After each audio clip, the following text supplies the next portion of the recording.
नमस्कार दोस्तों, कैसे हैं आप सब। दोस्तों, साल 1981 में एक ऐसी फिल्म आई थी जिसने रिलीज के साथ ही बॉक्स ऑफिस पर गदर मचा दिया था। इस फिल्म ने लोगों को अपना ऐसा दीवाना बनाया था कि रिलीज के साथ ही इस फिल्म ने कमाई के सारे रिकॉर्ड तोड़ डाले थे। इस फिल्म में एक साथ 4 बड़े कलाकारों ने काम किया था और जब ये चारों स्टार एक साथ बड़े पर्दे पर नजर आए तो सिनेमा घरों में बवाल मच गया था। लोग खुशी के मारे झूम उठे थे।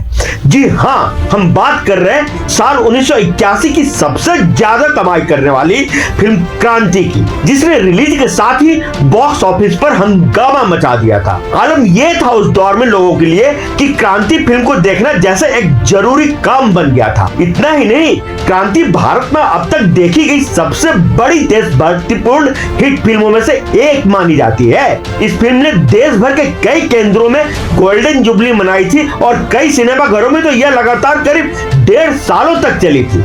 आपको बता दें कि 6 फरवरी 1981 को सिनेमा घरों में रिलीज हुई फिल्म क्रांति एक ऐतिहासिक ड्रामा फिल्म थी जिसका निर्माण और निर्देशन मनोज कुमार ने खुद किया था। साथ ही इसकी कहानी और पटकथा लेखन में हुए सलीम जावेद के साथ भी शामिल थे। इस फिल्म में दिलीप कुमार, मनोज कुमार, शशि कपूर, शत्रुघ्न सिन्हा के साथ साथ हेमा मालिनी और परवीन बॉबी जैसे नामी और बड़े कलाकारों ने भी काम किया था। उस समय की यह सबसे महंगी भारतीय फिल्मों में से एक थी और कहा जाता है कि इस फिल्म को बनाने के लिए मनोज कुमार ने पानी की तरह पैसा बहाया था। यहाँ तक कि जब फिल्म ओवर बजट हो गई तो मनोज कुमार ने फिल्म मेकिंग के साथ कोई कॉम्प्रोमाइज नहीं किया, बल्कि अपनी सारी संपत्ति गिरवी रख दी, लेकिन फिल्म को अपने मन के मुताबिक ही बनाया। दोस्तों, आपको बता दें कि इसी फिल्म के जरिए दिलीप कुमार ने लगभग 4 सालों बाद बड़े पर्दे पर एक धमाकेदार वापसी की थी।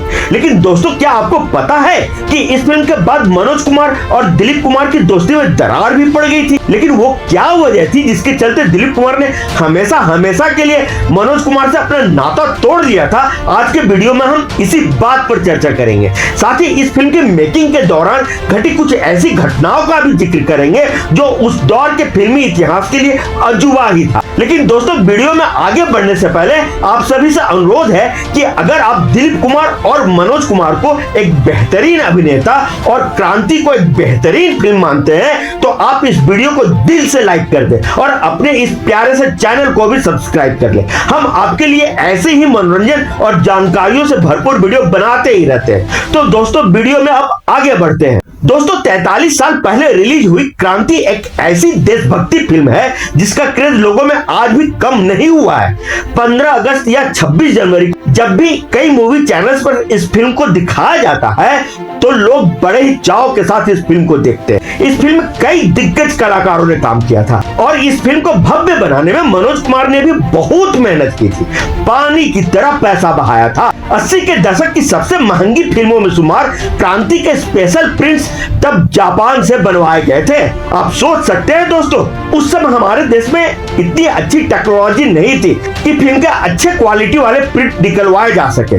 तो मनोज कुमार ने मंगेश देसाई को, जो कि फिल्म के साउंड रिकॉर्डिस्ट और टेक्नीशियन थे, उनको जापान भेजकर उसके प्रिंट निकलवाए थे। और मनोज कुमार ने कितना रिस्क लिया था उस समय आपको पता है? उस समय एक सिंगल प्रिंट ही थी मनोज कुमार के पास, लेकिन उन्होंने उसे लेकर अपने विश्वसनीय मंगेश देसाई को जापान भेजा था। अगर उस प्रिंट को रास्ते में कुछ खो जाता तो फिल्म को दोबारा से शूट करना पड़ता। तो ये था डेडिकेशन मनोज कुमार की फिल्म को लेकर। वो कहीं से कॉम्प्रोमाइज करना नहीं चाहते थे। मनोज कुमार ने खुद बताया था कि इस फिल्म को बनाने में लगभग 2 साल लग गए थे और सिर्फ क्लाइमैक्स सीन को फिल्माने में ही 2 महीने लगे थे। फिल्म में ऐसे कई सीन थे जिनको शूट करना बिल्कुल भी आसान नहीं था, बल्कि बेहद थका देने वाला था। ऐसा ही एक मजेदार किस्सा है फिल्म के एक खास सीन के शूटिंग का, जिसमें लीजेंड एक्टर दिलीप कुमार भारी भरकम जंजीरों से बंधे हैं और उन्हें राज दरबार में पेश किया जाता है। इस सीन को फिल्माते समय मनोज कुमार बार-बार टेक ले रहे थे, लेकिन शूट ही नहीं हो पा रहा था। दरअसल दिलीप साहब को भारी भरकम लोहे की जंजीरों से बांध कर लाया जा रहा था। ऐसे में मनोज कुमार को समझ में नहीं आ रहा था कि दिलीप कुमार के साथ क्या दिक्कत आ रही। बार-बार रिटेक होने की वजह से तब झुंझलाए हुए दिलीप कुमार ने मनोज कुमार से कहा कि ये जो जंजीरों वाले जेवरात तुमने जो मुझे पहना दिया है, पहले इसे हल्का करो। जंजीरों का बोझ मुझ पर आ रहा। अब वो जमाना नहीं रहा कि जब हम 15 किलो का भारी भरकम कवच पहनकर भी एक्टिंग कर लिया करते थे। मनोज कुमार ने जब दिलीप कुमार की दिक्कत समझी तो उन्होंने फौरन शूटिंग रुकवा दिया और फिर मनोज कुमार ने सूझबूझ से इसका हल भी ढूंढ निकाला।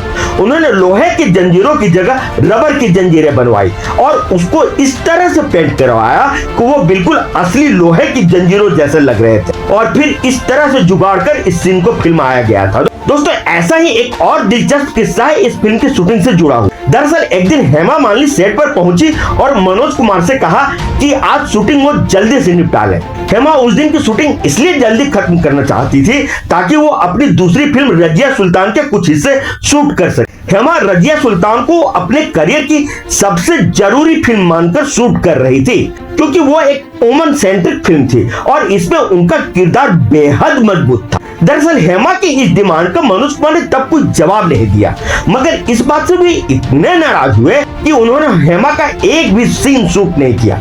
उस दिन हेमा को बिना कोई सीन शूट किए ही सेट से लौटकर जाना पड़ा। जब रजिया सुल्तान के डायरेक्टर कमाल अमरोही को यह बात पता चली तो उन्होंने गुस्से में मनोज कुमार को फोन मिला दिया। मनोज कुमार ने कमाल साहब को कहा कि हेमा ने उनकी फिल्म की शूटिंग के लिए डेट्स दिए थे, ऐसे में उनकी प्रायोरिटी क्रांति की शूटिंग होनी चाहिए और इस दौरान उन्हें किसी और फिल्म की शूटिंग नहीं करनी चाहिए। अगर किसी वजह से वो क्रांति के अलावा कोई और फिल्म शूट कर भी रही है तो उस फिल्म के डायरेक्टर को बात करके पहले परमिशन लेनी चाहिए थी। कमाल अमरोही भले ही नाराज थे मगर वो मनोज कुमार की बात को समझ गए और फिर उनकी बातों से अपनी सहमति को जताते हुए बिना कुछ कहे फोन काट दिया। लेकिन इसी किस्से का एक दूसरा वर्जन भी है जो कि मार्केट में खूब चलता है। कहा यह जाता है कि हेमा मालिनी ने अपनी मर्जी से उस दिन क्रांति की शूटिंग नहीं की थी। जिस दिन धर्मेंद्र और हेमा की शादी हुई उस दिन दोनों ही एक्टर्स अपनी अपनी फिल्मों की शूटिंग में व्यस्त थे। हेमा तब मनोज कुमार की क्रांति शूट कर रही थी और शादी वाले दिन ही उन्हें सफेद साड़ी पहने विधवा का रोल शूट करना था। वो अपनी शादी वाले दिन सफेद साड़ी पहनना नहीं चाहती थी और इसलिए उन्होंने उस दिन कोई शूटिंग नहीं की। अब दोनों में से कौन और किसकी बात सही है ये या तो धर्म और हेमा जाने या फिर मनोज कुमार। खैर दोस्तों इस फिल्म की एक और दूसरी हीरोइन परवीन बॉबी को लेकर भी एक दिलचस्प किस्सा है। बात कुछ यूं है कि मनोज कुमार को फिल्म के सेट पर परवीन का बिहेवियर थोड़ा अजीब सा लग रहा था। उन दिनों इंडस्ट्री में परवीन बॉबी से जुड़ी तमाम तरह की बातें हो रही थी, प्रेस में भी बहुत कुछ छप रहा था। तब परवीन बॉबी शायद कुछ मानसिक परेशानियों से गुजर रही थी। मनोज कुमार को लगा कि ये चीजें उनके लिए मुश्किलें खड़ी कर सकती और हो सकता है कि इससे उनकी फिल्म क्रांति भी प्रभावित हो जाए, इसलिए उन्होंने अच्छे खासे रोल में साइन की गई इंडिया की टॉप हीरोइन परवीन बॉबी को अपनी फिल्म से दूर करने का फैसला कर लिया। उन्होंने उन पर कुछ गाने और कुछ सीन शूट करने के बाद फिल्म में परवीन के कैरेक्टर को ही मार दिया। इससे हुआ ये कि फिल्म से परवीन का किरदार सुरीली का ट्रैक खत्म हो गया और इसके बाद उन्हें क्रांति के सेट पर आने की कोई जरूरत ही नहीं पड़ी। दोस्तों बेशक आज हिंदी सिनेमा के ट्रेजेडी किंग दिलीप कुमार हमारे बीच नहीं है, लेकिन फिल्म क्रांति को लेकर उन्हें हमेशा याद किया जाता रहेगा। इस ड्रामा पीरियड फिल्म में उन्होंने सांगा की भूमिका में अपने दमदार अभिनय की जबरदस्त छाप छोड़ी थी। लेकिन क्या आपको पता है कि इस रोल के लिए मनोज कुमार ने मिनटों में दिलीप साहब को राजी कर लिया था।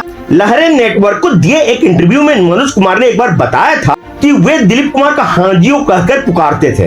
हांजियो पाकिस्तान के खैबर पख्तूनवा प्रांत का एक शब्द है जो किसी के सम्मान में कहा जाता है और शायद इसका मतलब राजा साहब होता है, जो कि मैं उनकी बातों से समझ पाया हूँ। मनोज कुमार ने दिलीप साहब को एक दिन फोन कर कहा, हांजियो एक बोगस सी कहानी है और एक बहुत बोगस सा रोल है और मेरा ख्याल है कि आप उसके लिए बहुत फिट है। तब दिलीप साहब उनकी बातों को सुनकर हंसने लगे और कहा, चल यार हो जाए।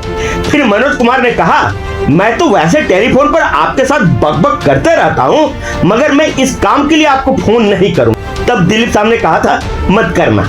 फिर जब कहानी की पूरी रूपरेखा तैयार हो गई और उसका पूरा ढांचा तैयार हो गया तब फिर मनोज कुमार ने एक बार फिर दिलीप कुमार को फोन किया फिल्म की कहानी को सुनाने के लिए।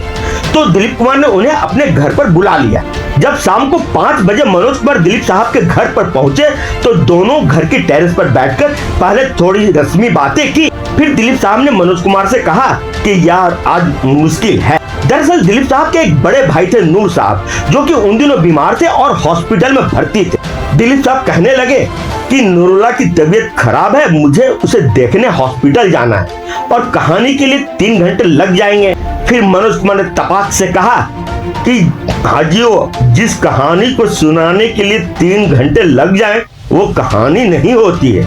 कहानी वो होती है जो 2 से 3 मिनट में सुनाई जाए। फिर मनोज कुमार ने दिलीप कुमार को 5 से 7 मिनट में वो कहानी सुना दी और फिर कहानी सुनने के बाद दिलीप साहब ने कहा, जमीन तो अच्छी है, बहुत अच्छी जमीन है। फिर मनोज कुमार ने तपाक से कहा, जी हल चलाएंगे तो खेती भी अच्छी हो जाएगी।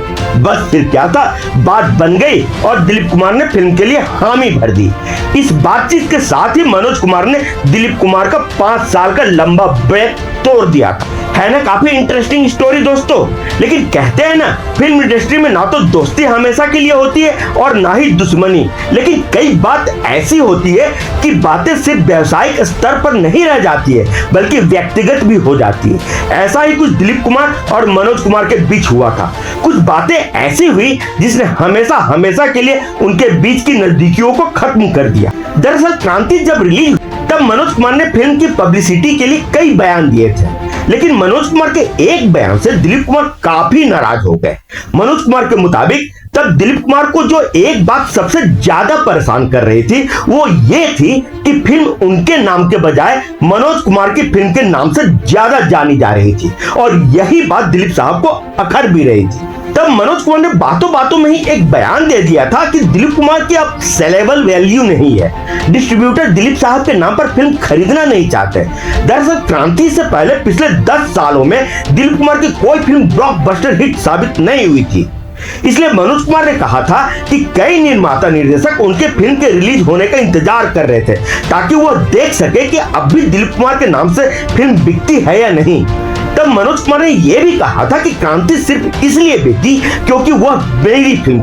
फिर क्या था, मनोज कुमार के इन्हीं बयानों से दिलीप कुमार काफी आहत हो गए और फिर इस फिल्म के बाद उन्होंने मनोज कुमार से हमेशा हमेशा के लिए दूरियां बना ली।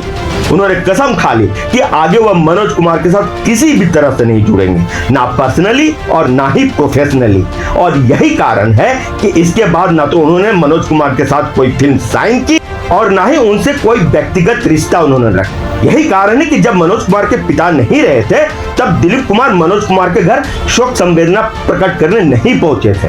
तो ये रही दोस्तों कैसे छोटी मोटी बातों से भी बरसों पुरानी दोस्ती हमेशा के लिए खत्म हो जाती है, उसकी एक मिसाल। तो दोस्तों ये रही फिल्म क्रांति से जुड़े कुछ फैक्ट्स और किस्से जो कि हमने आपको सुनाए। आशा है कि हमारी ये वीडियो आपको जरूर पसंद आई होगी। आपको फिल्म क्रांति कैसी लगी थी या और भी इस फिल्म को लेकर कुछ आप ऐड करना चाहते हो तो कृपया कमेंट बॉक्स में लिखकर हमें जरूर बताएं। और हाँ, अगर आपने अभी तक इस वीडियो को लाइक और चैनल को सब्सक्राइब नहीं किया है तो प्लीज आप उसे अभी के अभी कर ले। तो फिर मिलते हैं अगले वीडियो में किसी नए टॉपिक के साथ। तब तक के लिए आप सभी को मेरा प्यार भरा नमस्कार।